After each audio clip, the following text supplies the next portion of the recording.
another requirement for a lot of those grants was including the social sciences, which is an incredibly valuable piece that we never thought of.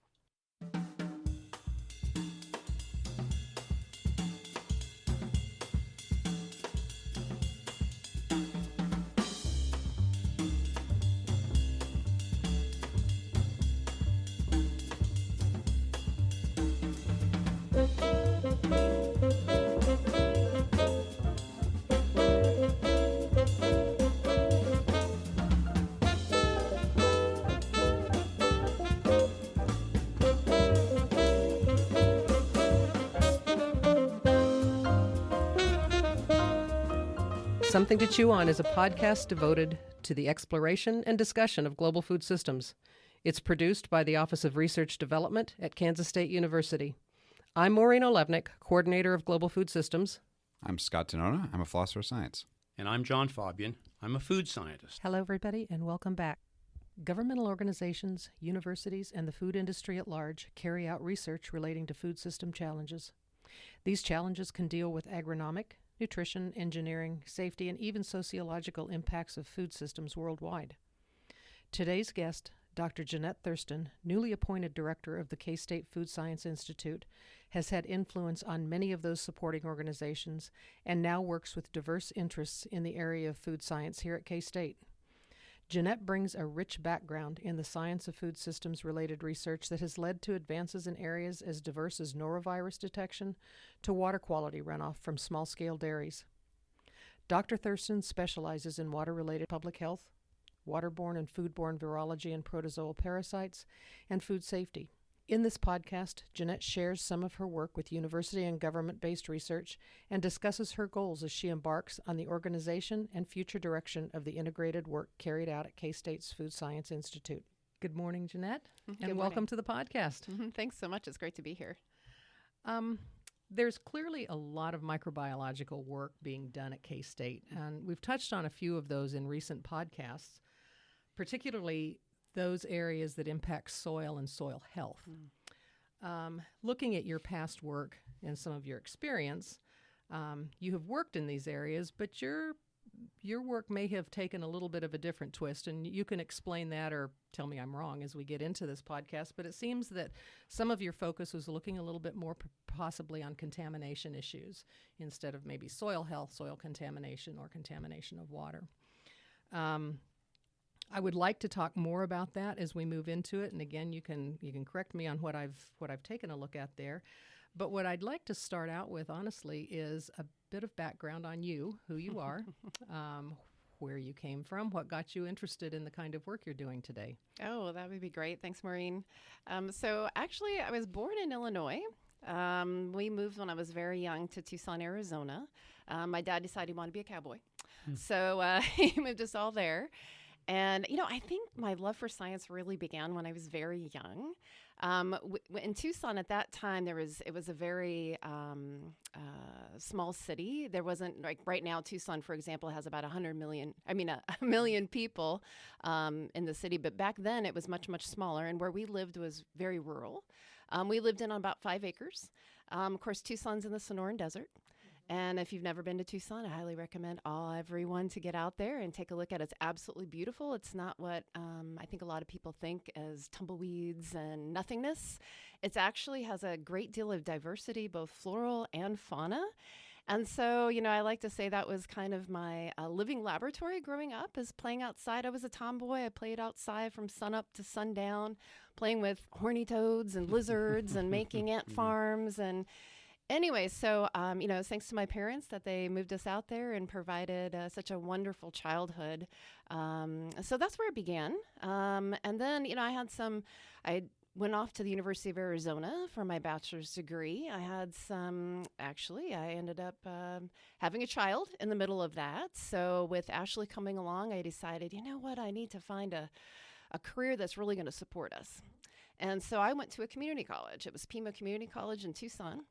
And that is where I met a professor who really ignited my passion for microbiology. And so what I neglected to say is I went there because I thought I'm going to become a nurse, because it's 2 years, easy out. I can get a job anywhere in the country. I can support us just fine because, by the way, I was a single parent. And so she ignited this fire, and my parents saw that passion in me and said, you know what, you love microbiology so much. You know, your family's really important. Your quality of life is really important. And let me tell you what, Jeanette, as my dad said, let me tell you what, Jeanette, you're going to spend as much, if not more time in your job than you are at home. And it's so critically important that you love what you do. And so I headed back to the University of Arizona. Long story short, I got my bachelor's there. In the course of that, I met Dr. Charles Gerba, who a lot of people, you can find him on the news as Dr. Germ. He does a lot of that work, but he's actually very well known in the water quality public health arena. And so I did a internship in his lab my very last semester of my bachelor's degree. And he came to me, sat me down, and he said, so what are you going to do with the rest of your life, Jeanette? And of course, I'm a little girl, and and I was like, well, I'm going to get a job and support us. And he said, I think you need to stay for your master's degree. And so I did, and I worked on constructed wetlands. I looked at the fate and dissemination of waterborne pathogens in those systems. As I'm sure all of your all the folks who are listening in today know, that Arizona doesn't have a whole heck of a lot of water.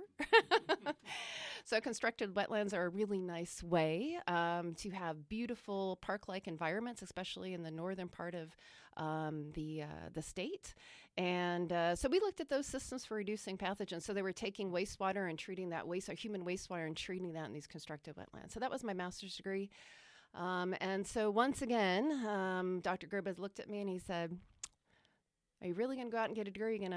What are you going to do with the rest of your life? And I was like, well, I'm going to get a job, like I told you last time we had this conversation. And see how far that took you. That's right. And he said, really think you need to stay? Anyway, so I ended up staying for my PhD as well. And so for my PhD, I really honed in on understanding the disinfection efficacy of drinking water disinfectants, so chlorine, chlorine dioxide, ozone, UV, on viral pathogens. I also did some surface water work looking at pathogens in surface waters that are used for fresh produce irrigation in Latin American countries. So anyway, so that's actually my story. I mean, it was thanks to a lot of important people along the way, starting with my parents and the way we grew up. And again, my parents were outdoor folks. We went camping all the time. And so I just a love for the environment. And then that individual there at Pima Community College, my teacher who showed me the love for microbiology, and then continuing on in Chuck Gerba's lab and him having the confidence in me. And remember, one thing I forgot to tell you is I'm the first one in my family to get a bachelor's degree. And certainly the first one to get, a graduate degrees as well. And so that was a big thing. And for Dr. Gerba to take me on, and I was a single mom, by the way, as well. So I had a lot going on. And for his confidence and his belief in me and supporting me through the way anyway, he really set off my career quite well. Wow, that sounds great. Yeah. What a wonderful amount of support you had from somebody, obviously, that believed in what you were able to do and put you right on through it. Very That's fortunate. wonderful. Yep. So how do you end up in Washington then? Oh, okay. So I missed that step. So for my first job after finishing up my PhD, I took a position with the USDA, the United States Department of Agriculture. Their intramural research branch is called the Agricultural Research Service. And so I was offered a position there. I had a couple other opportunities, but they were postdoc opportunities. And so, as I said before, I was a single parent. And for me, the safe bet was a full-time permanent position. And it was quite a nice position. It was a research microbiologist, what they call a Cat 1 scientist, in Lincoln, Nebraska. So I went from Tucson, Arizona, living there all my life pretty much, to Lincoln, Nebraska, a little bit cold. There's a little bit of a change there. That's right. A little bit different environment. But what a fantastic opportunity. My boss was Dr. Jim Sheppers. And again, I've been lucky throughout my career. I have all these people who've really supported me and believed in me. And Dr. Sheppers is certainly one of those as well. And so I started a research laboratory there, and I had graduate students and undergraduate students, and got in grant funding. Of course, agricultural research service scientists also get funding from the USDA, so that helps support my program as well. I was there for 8 years. Loved what I did. It was a fantastic place to work. I did a wide variety of research in that area, from working directly with small dairy producers on their farms, trying to understand ways that we can treat their wastewater so they weren't getting in trouble for the leaking of that wastewater into roadside ditches, which, as you know, is a violation, and you can have EPA knock on your door for those kinds of things. So worked with some of them, looking again, that was my background. My master's degree was in constructed wetlands. We looked at constructed wetlands treatment of this kind of wastewater in Nebraska. And so myself, and actually that was my first experience working with extension specialists. And so it was a wonderful pairing between the two of us because he was able to identify the needs. We were able to come in and offer solutions to the needs that the producers needed. And anyway, so I worked on that project. We worked on cattle feedlot yards. We also looked at wastewater spray irrigation and understanding the fate and dissemination of pathogens from those environments, either from runoff or from aerosol drift. I think those were some of the major projects. I continued to work in the water quality area, looking at drinking water disinfection, continuing on with UV disinfection and some other disinfectants as well. So that was 8 years in Nebraska. Absolutely loved it, but I'm a high energy person, as you can probably tell, because my hands are moving. Nobody can see this, but I'm a very high energy person. And I like to change things up. So I was ready for a career change. And I had to serve on a peer review panel at what used to be the National Institute of Food and Agriculture. Previously was named CSREES, Cooperative Research, and I always forget Extension. And there's 2 E's there, and I never remember which one goes first. Last the service. But anyway, so I was asked to serve on a panel for their water and water quality program back at that time, and the program, the panel manager had asked me to serve a second year. And by the time the second year rolled around, I got to know the national program leader. Of course, this panel manager actually was from K-State, by the way, Dr. Bill Hargrove. Oh, yeah. Sure. Yeah. So he's fantastic. Anyway, so I guess thanks to him that I got my last position at the National Institute of Food and Agriculture. But anyway, I said, science leadership at the national level sounds very interesting to me. This is something that maybe I might want to do.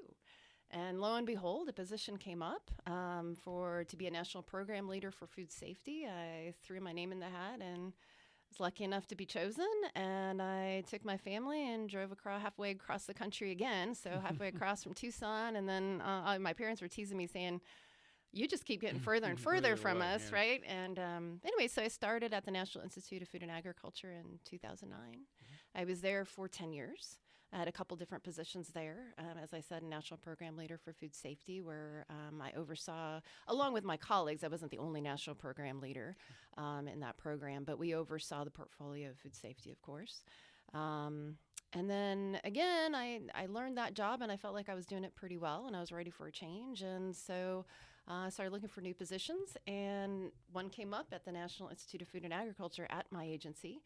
And it was a science program officer, and that position was to help oversee the entire science portfolio of the agency alongside the associate director of programs and the director, of course.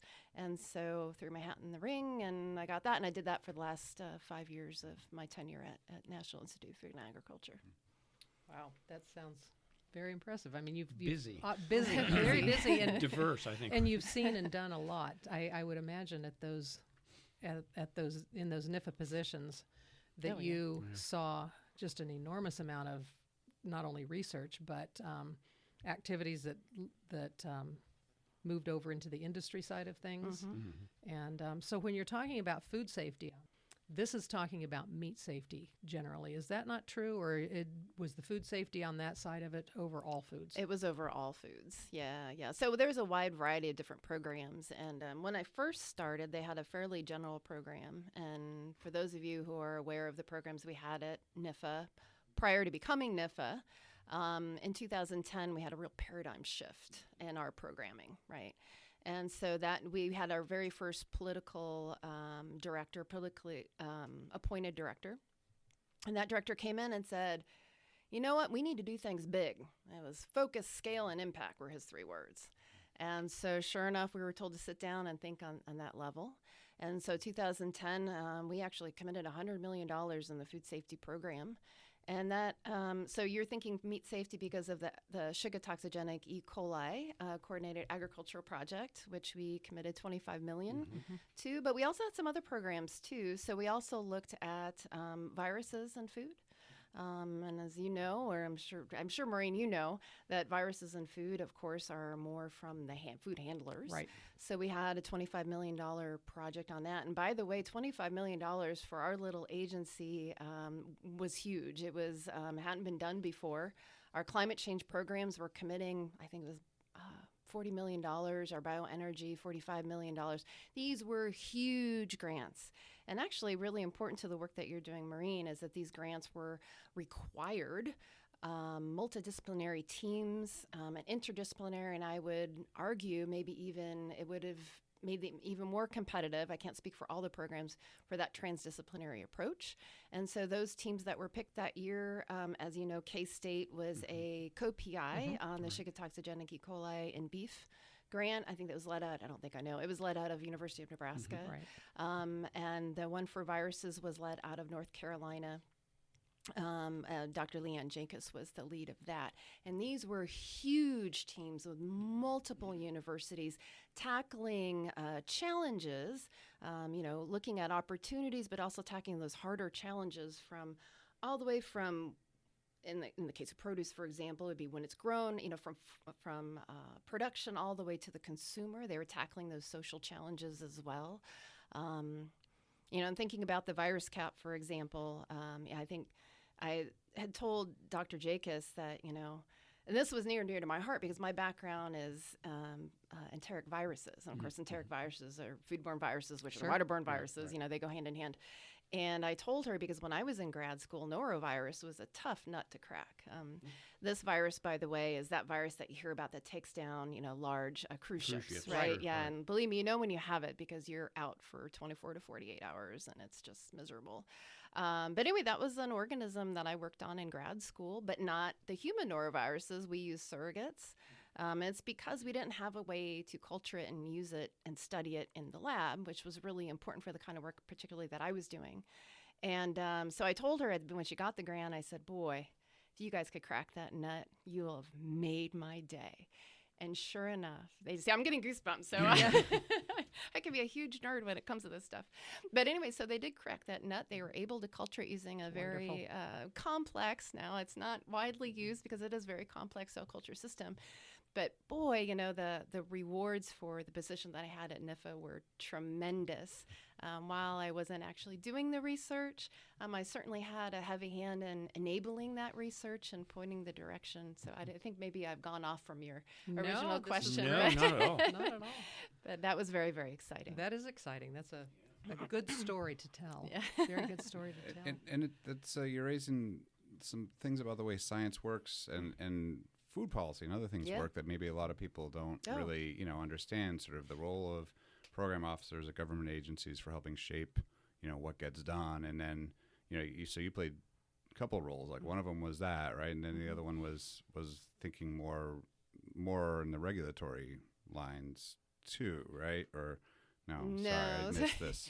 Yeah, so for USDA, the regulatory agency would be your Food Safety Inspection Service, FSIS. Okay, And throughout, yeah. Okay, good. And I don't even know if I could tell you all the different agencies and their missions. USDA is a huge department. It is enormous. It's the second biggest department behind DOD, Department of Defense. Yeah. Right. So I worked for the Agriculture Research Service early in my career, which is the intramural research branch of the USDA. So I was a scientist conducting research and publishing papers and graduating students, just like you all do here at K-State. I just reported to a different person, right? Right. And actually, I was housed at University of Nebraska Lincoln. As there are a lot here. Here on as well, campus. right. Yeah. It's I got to tell you, that is the most fantastic partnership.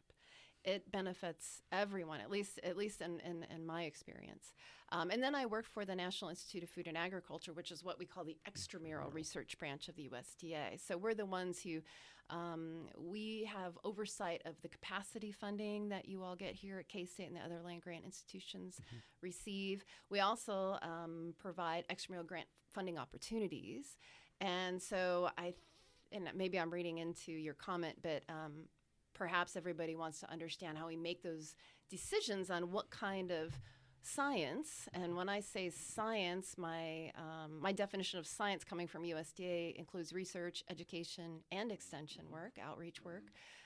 So Well, we collect stakeholder input. And I think one thing that I always like to say as a national program leader when I was in my previous position and talking to faculty members that either came to DC to visit us or when we went out and gave presentations was, you need to reach out and provide input to these folks in these positions, because that's how the science priorities are determined. It's through the current literature, it's through important information that's provided by, faculty and even students and staff and, people all over this country. And, I think it was a really proud moment for the Associate Director of Programs, Dr. Mayor Broussard. Unfortunately, he passed away last year, but 2 years ago, he implemented a really fantastic stakeholder input approach that we hadn't done as an agency before, where they go around, the last 2 years they've gone around to 4 different locations, regional locations, to be able to collect on the ground stakeholder input from my mom and dad, from small producers, from small farmers, from small processors, from people in academia, from people even at the high schools. Because remember, the mission is research, education, extension. So collecting that kind of information and collecting information of current literature from participating on high-level committees, either around the government or within professional organizations, all this information is gathered, and then really a team of national program leaders gets together, and they sit and discuss what are the top priorities that we're going to be addressing. For example, with the flagship competitive grants program, AFRI. And they'd probably be having those conversations probably right about now as well. So with the work that you're doing there, work that you did there, now that you're with us, it's no longer the case. What kind of overlap and discussion did you have with groups at FDA? So you're doing a lot of research on a lot of different food products. It's in the food safety side of things. Obviously, they're going to be the ones that are going to be setting the requirements and regulations there. Was there a good connection between the two groups? There absolutely was. So when I first started, actually, we had a joint program together, and it was looking at, let's see if I can remember right, it was looking at methods for detection pathogens in the environment. And as you may already know, that one of the limiting steps is really being able to extract microorganisms from an environmental sample. That's a limiting step. We can detect to the end of the day using molecular techniques because they're very sensitive, but if you can't pull it out of that sample... Matrix kills you. Yeah, that's right. The matrix kills you. So that was one program. We had a joint program with them. And also the food safety outreach program. That's a joint program, a joint partnership between USDA and FDA. And they work very, very closely together on that program and identifying, from what I remember, identifying priorities and how to actually develop that program in the first place. And that program's been going on for, 3 to 5 years now. And actually the funding just increased again this year. So it's very well supported. So if I want to ask like a little bit more just about the role of government in sort of shaping sort of what happens, right, and in the food and agriculture world, and like in all these different ways, right? Sort of there's the pushing of the, particular priorities for sciences, right?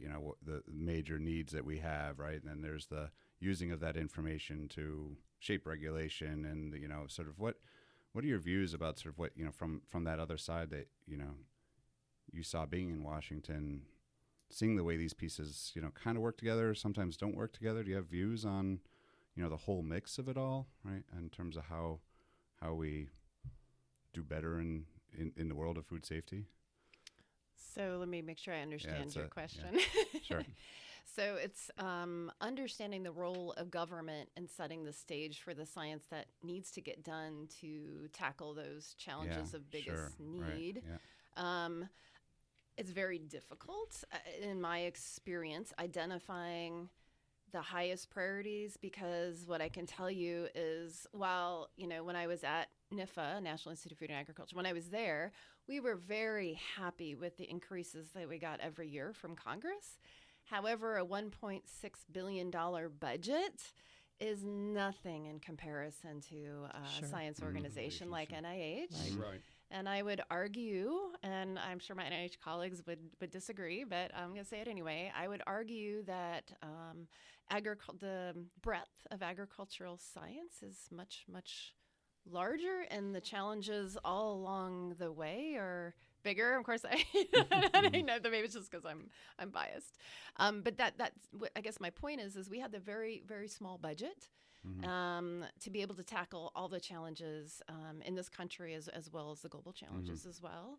And so that's what was very difficult, is being able to you think about this huge funnel of all this input that you had, and you had to funnel that down and be able to prioritize, okay, this is the big, so for example, in 2010, what are our biggest challenges? Well, we wrapped our heads around 5 different areas that year. It was viruses, foodborne viruses. It was Shiga toxigenic E. coli. It was understanding gut ecology and shedding of pathogens. In that case, it was Shiga toxigenic E. coli. We had an emerging issues, which was kind of a bigger bucket, so it's kind of a catch-all. But it was looking forward, having a proactive approach. I think that's actually another point I'd like to make is, I think the agency prior, at least in our food safety portfolio, we were really tackling the here and now. We weren't thinking proactively and looking into the future, and I think that needs to be done as well. But again, with a very, very small budget, $100 million sounds like a lot, but I'll tell you what, that $100 million, we mortgaged ourselves for 5 years to carry out what we did in 2010, which really tied our hands behind our backs as far as new funding for new programs. Does that help answer? Yeah, and certainly we saw that at the principal investigator level in 2010, because the world kind of turned upside down on us, or to different areas, which is fine. But then it also affected follow-on, the size and frequency of follow-on awards as well.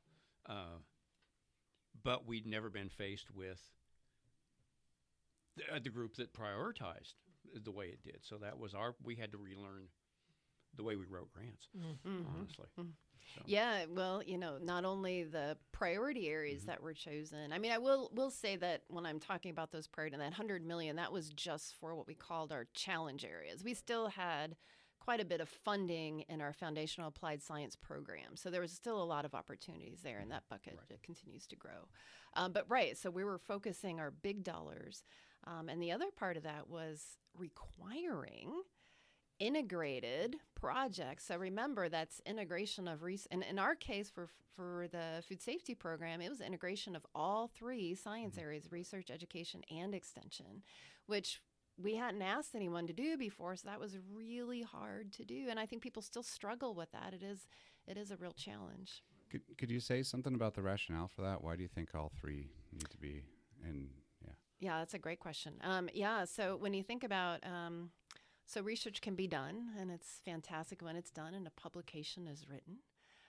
That's great for fellow scientists, but that information really needs to be delivered to the people who the science was actually done for, right? Who can use it. Yes. Yeah, the people who need to use it. So that's where extension comes in. And then as far as education, we need to be training the next generation of scientists who will be tackling these challenges, the current challenges we have if we're not able to solve them, but then the future challenges as well. So all 3 are critically important, and for us to be advancing agriculture and making sure that we're highly competitive globally, and making sure we're keeping our environment, safe. And anyway, does that make sense? Yeah. That's right. And you said there are challenges, people, right? So kind of new for a lot of the groups that you were funding, right? And so could you say something about the challenges of putting all 3 of those pieces together? Yeah. So and chime in, John. Yeah. But and I know for myself now, my experience in Nebraska, I didn't do any teaching when I was at Nebraska, so that would have been a challenge for me to come in and bring in an education piece. I was working closely with Extension, so that was easy for me. But remember, some of our scientists, they're doing fundamental science in their laboratories and are interacting with others.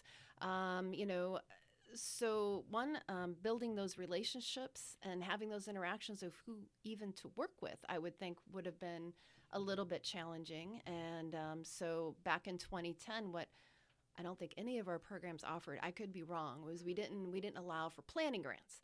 So this was boom, here's all these great opportunities, but you need to have a fully integrated proposal. So people were probably scrambling for those collaborations and those connections. I think. Quick, can we add you to this? See, and grant that's the next proposal? problem that I was going to bring up. So a peer review panel, as you can imagine, and it's easy to be it's easy to react to something that's written. God knows I know that. It's easy for me to tear apart something that somebody else already wrote because you're reacting to it. So, your peer review panel took a look at those and said, oh, we can absolutely tell that this research team went over to this extension group and said, can you just add a couple more objectives? And so it looks like a tag on. So you don't really have that complete integration, that back and forth conversation and planning that needs to happen to really, truly make an impact on production practices or mitigation strategies or whatever it is that you're trying to tackle. So that integration is incredibly, incredibly important. Does that?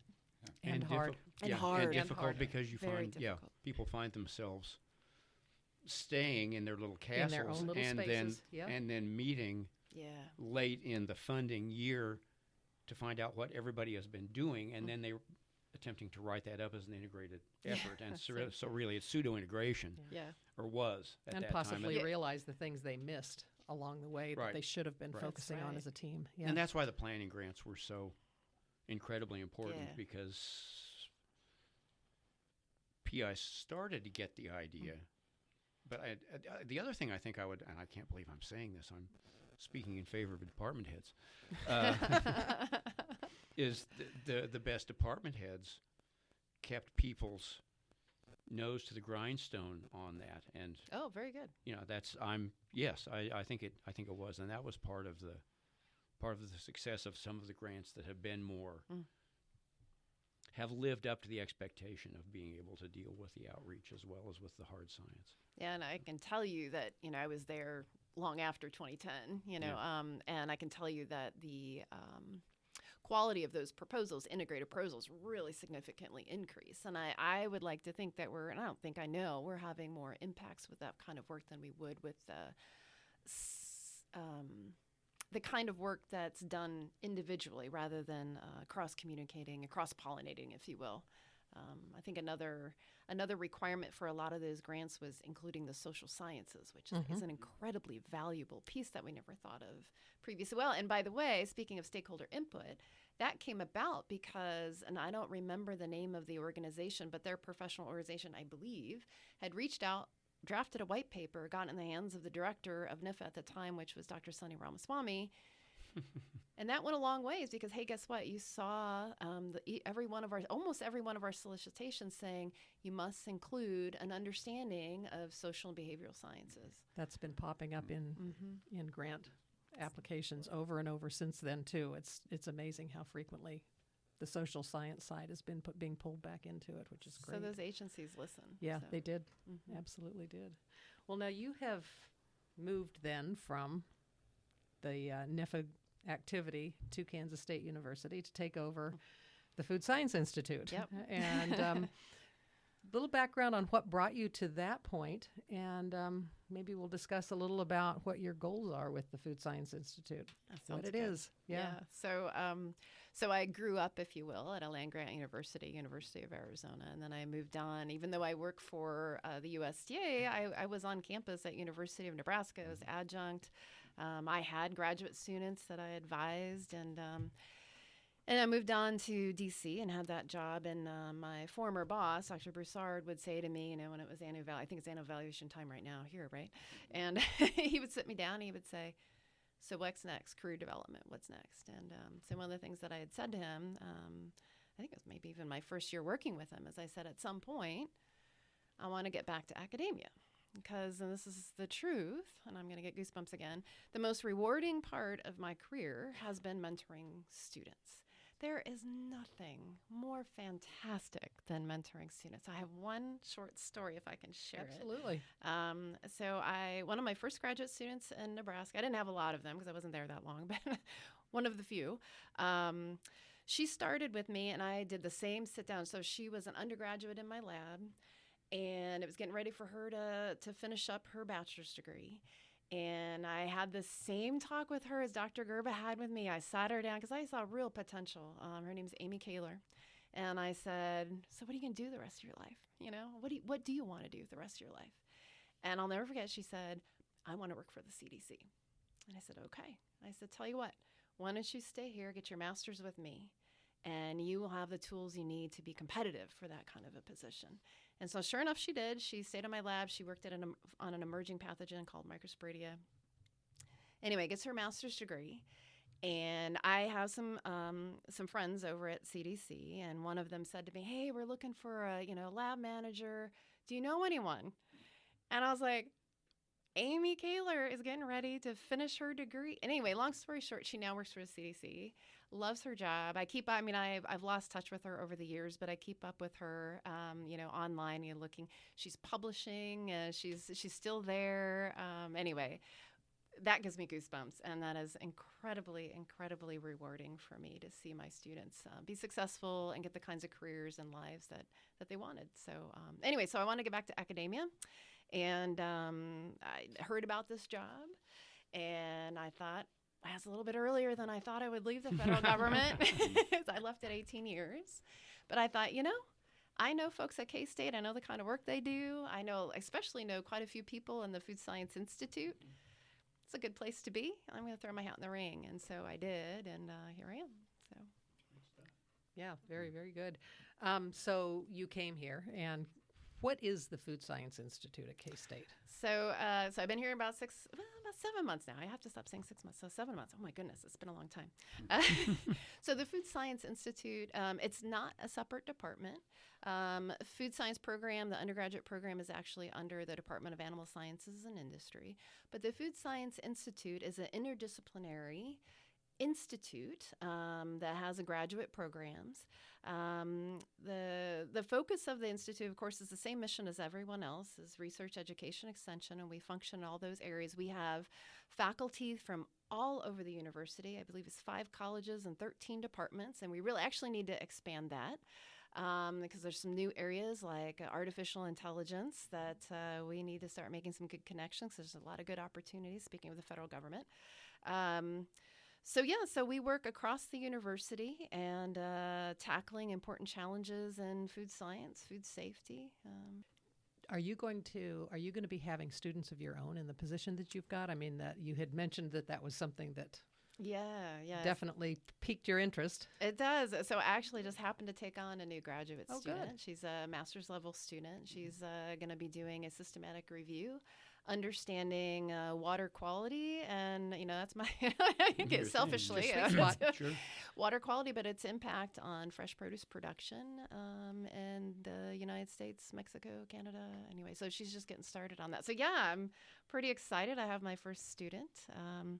We'll see where that leads. I think the dean has talked to me about, would you like to get back into research and have a lab again? So we'll see where things take us. But what I've told him and I've told others is I need to understand my job. I've these last 7 months now, it's been a lot of learning, meeting a lot of people, understanding, what the Food Science Institute does, who's in the Food Science Institute, meeting stakeholders. This week, for example, we're heading out to meet some folks at Corbion and National Beef. And so getting to know some of our important stakeholders, industry stakeholders, as well as other stakeholders. I've gotten to meet a couple donors since I've been here as well, and really trying to understand the whole landscape of the Food Science Institute and really trying to be able to narrow down and identify those areas that I need to be focused on. So I do have some priorities for this year.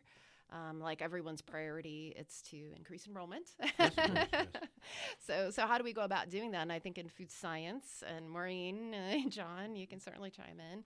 I think a lot of people don't quite understand what food science is. True. That's very true. That is very true. So actually one of the things we'll be talking to Corbion about is some of their food science outreach that they're doing in the Kansas City area. And maybe we can get some good ideas from them. And we're doing a lot of recruitment activities and thinking about increasing enrollment. But also the other part of that is also thinking about ways that we can retain students as well and how we can increase the breadth of both our on-campus but also our online programs.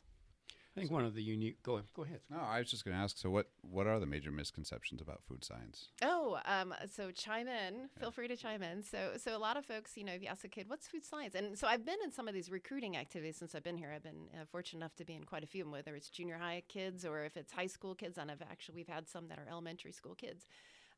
A lot will tell you that it's the chef at your restaurant. Culinary science. Which can certainly overlap. Yep. And so they don't understand that there's actually a lot of science. And I think the other piece of it is there are so many job opportunities. So food science is an interdisciplinary science.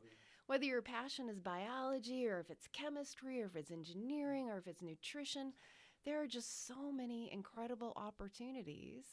And the other thing that I'd like to add, and I didn't know this before coming here, is that almost every single one of our undergraduate students has a job. Undergraduate students has a job upon graduation. Waiting. Yes, they do. And they pay darn well. And while that may not speak a lot to the prospective students that are coming in, mom and dad are like, yeah, right. Right. It shouldn't be the entire motivation for taking a particular major, but it doesn't hurt for that matter. I guess the point is there are so many opportunities, and we're just, and companies like Corbion, they're doing this outreach, but one, they have an incredible passion for STEM, but they also need to fill these very important positions at their companies, and so there's a real glut, and so I think we can help fill that. And I think a couple of the departments that make up the Institute have had longer and more effective histories of interacting with industry. And I'll speak for my and Maureen's the Grain department. Science Department. We really had no place else to go for funding. Is that right? And so, for a very long time.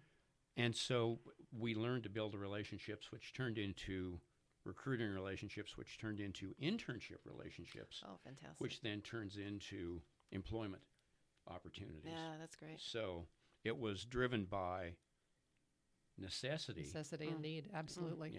Yeah. But that's still a good thing. Animal science, of course. Oh, yeah, animal science. The same thing. Yeah, they have a lot more students. Well, they have students and they built relationships with they do. producers, with funders, with processors. I agree. And that's... Yeah. One of the things that I've seen since I've been working in the position that I've got on campus with the interdisciplinary approach to things is actually getting these people to want to work together.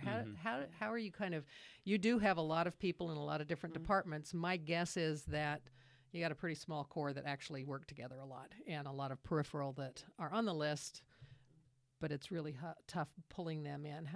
What are your thoughts on how that's going to change moving forward, or maybe morph into a more collegial working environment? Yeah, collegial's the wrong word, but more of a, an accepting that this is the right direction to go. Yeah. So there are, just like when I was doing research, there was a few people that I worked with. There's only so many hours in the day, and so I think initially is just getting everybody to know each other. Not to say they didn't know each other before. So one of the things that we've started is regular meetings. I'm not sure how that's going because it seems to be, to your point, that there's a core group that always attends. So I obviously need to think about some additional methods of getting people to talk and actually just share. And what I can tell you in our faculty meetings, just going around the room and sharing what my most recent research ideas are, or what, a grant that I just submitted, or new graduate students that are on board, or a trip that I'm taking to Corbion. This is what they're interested in. Just talking to each other, I think, is a good way to start. But I think also this next, so I have, like as I said, I had sketched out my own priorities for this next year. And one of those is to get us talking more about research opportunities. When I say research, I should probably say science opportunities, back to my own definition, science opportunities, and getting everybody in the room who's interested in going for one of these larger grants. Let's start talking about all the expertise that you all bring and what your ideas are, and let's put a grant in together. I think that's probably the best way to do is facilitating those kinds of discussions. I know, Maureen, you and I have talked about at least one idea, but, there's a lot of good opportunities right now, whether it's the NSF NIH AI opportunity right now, or it's one of those sustainable ag systems grants that the USDA has. I think there's a lot of opportunities for us to stretch ourselves even beyond the Food Science Institute faculty that's listed on the webpage. So, for example, I know that we would love to get some folks from computer science as food science faculty. So that's all on me, and I plan on doing that here this next year. Hopefully, I can help you with that a little bit as well. Absolutely, because, anything that I can do to. I've seen those announcements come through the email of the faculty meeting, and personally, I think it's absolutely brilliant because you've been given sanction by the people that you work for to do this, so their expectations, and as the faculty appreciate that sanction has been given, that there are expectations, they're going to be more likely to participate. There's always a fraction of the faculty that say, if we just wait long enough, they'll go away.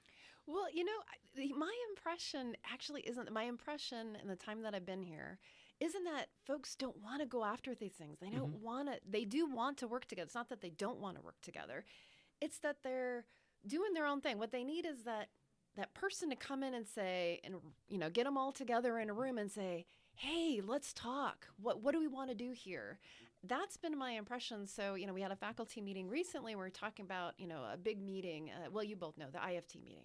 Oh, yeah. And so my question to them was, well, have you organized it before? And, let's think about different ways of, our booth, because they have booths at those meetings. And traditionally we talk about our undergraduate and graduate online programs. And I said, well, this is industry. Boy, there's probably a lot of good research opportunities. Maybe we can highlight some of our research as well there. And how do you guys organize that? How do you discuss getting prepared for this? And it was like, kind of crickets. And well, we really haven't. And well, one person takes it on and they do it. That's right. Yes. That's usually the way it happens. And it's because there isn't that middle person who takes leadership over, it's not going to be Jeanette's ideas, it's going to be their ideas, but I'm going to be the one that pulls them all together and gets them talking and identifying what we need to do at those kinds of meetings to be effective. But I think that's what it is, because we all get so darn busy. Yeah. And they're very busy. They're teaching classes, they're doing research, they're doing extension depending on their appointments. They have, they're advising graduate students. And hey, guess what? They have a home life too. So, so there's a lot going on. Yeah. Well, and it also gets you get feedback's not the right word, but you can profit, I guess, professionally from those successes. It's like having a grad student. Yeah, that's right. That's where I get goosebumps again. There you are. There you are. Yeah. So the time things are one of them. There are time challenges. The other is sort of the subject matter and kind of understanding how to put something together. Right. So one of the things that happens when you got these big interdisciplinary projects is, somebody thinks about their piece and somebody else thinks about their piece, and they still kind of live independently. It's a totally different thing to put together a truly integrated interdisciplinary package, right? So what do you think about that aspect of interdisciplinary work that the Food Science Institute wants to be encouraging, right? Yeah, no, that's right. And you need to get in, I would like to say that you need to get in your colleagues' shoes, right? And you need to be able to try to understand. Oh, we had a conversation about, Maureen, correct me if I'm wrong, we had a conversation about speaking the same language. Yes, we did. And sometimes that's difficult in a interdisciplinary meeting because your physicists, if they're on the team, maybe speaking one language, your microbiologist would be like, and don't understand the whole conversation, so you don't get that crosstalk and that synergy, if you will, between the disciplines is just what you're looking for to be successful. And I think everyone wants to be successful, so I think in understanding that, I think people will try harder to listen to each other and ask questions. I think sometimes we get in a room and our colleague may use a term, we don't know what it means, and some of us might be shy about asking, what do you mean by that? And I think we need to be more open in our conversations, and I think that'll help these discussions and putting together these interdisciplinary grant opportunities. Yeah, language and what words people use are such a huge barrier in some of these discussions, because, as you said, the physicist and the microbiologist do not speak the same language. They can be talking about the same thing using completely different words. That's right. Yeah, and at some point, if you're not very careful about it, it starts sounding judgmental. Right. Right? Yeah. Right. Oh, you can't be a scientist because you didn't understand that. Yeah. Mm-hmm. Where's your laser? Where's your, all of that? So that becomes a problem. Yeah. So what are some of your long-term goals for the Institute? I know that, you're early on here, and you're kind of setting your own goals year on year right now. What's your vision long term for this activity? So are we there yet? Yeah, no. Not a fair question. We'll never be there because we'll always be wanting to advance the work that we do. But of course, in very simplistic terms, advancing the mission of the Food Science Institute, which, like I said, would be cutting across not just research. I think sometimes we focus on the research, but we lose sight, or maybe some people lose sight of the extension work that we do that's incredibly valuable, as well as the teaching and the educational programs that we conduct. And so, advancing in all those three areas. Right now, like I said, for this next year and probably for the next several years, there's going to be a real focus on recruitment and retention and thinking outside the box of how to get kids to understand what food science is, to get the word out. Not only, right now we're focused in Kansas. I would like to share one very novel recruitment idea that one of our faculty came up with that we just tried, and it looks like it's going to be pretty successful. It's called Home for the Holidays. So we offer scholarships to our undergraduate students that are juniors or seniors that have a real passion for food science. Of course, all of our students have a real passion for food science. But those that are juniors and seniors are those who can probably talk a little bit more about their experience. And some of these have had research experiences in the lab or internships or those kinds of things. Anyway, they go home for the holidays, right? So Christmas break, they go home. But our break is a little bit earlier than the local high schools. And so these folks this is the first year we've done it. These folks went into the high school and talked to their, classes of their former high school teachers and talked about food science. And that's shared, a great idea. Yeah. So this was the first year. So thinking outside the box like that, having a broader reach. Certainly, we need to get out to the western portion of the state. We need to think about diversity of our programs. Boy, that's really important as well. I think about underrepresented students. First time, college goers like myself, very important. Non-traditional students, also those single moms and dads, or those moms and dads that are out there that would like to get an education, have different challenges. How can we work with them and make them successful as well in our programs? So students is one big priority. Another big priority, as I said, is research and thinking about how we can provide, or we can get our heads together on our strategic path as far as what kind of research opportunities and things that we are best suited to tackle. That'll be conversations this next year. Some very simplistic, but it's actually kind of a big deal, is rethinking our space and making it more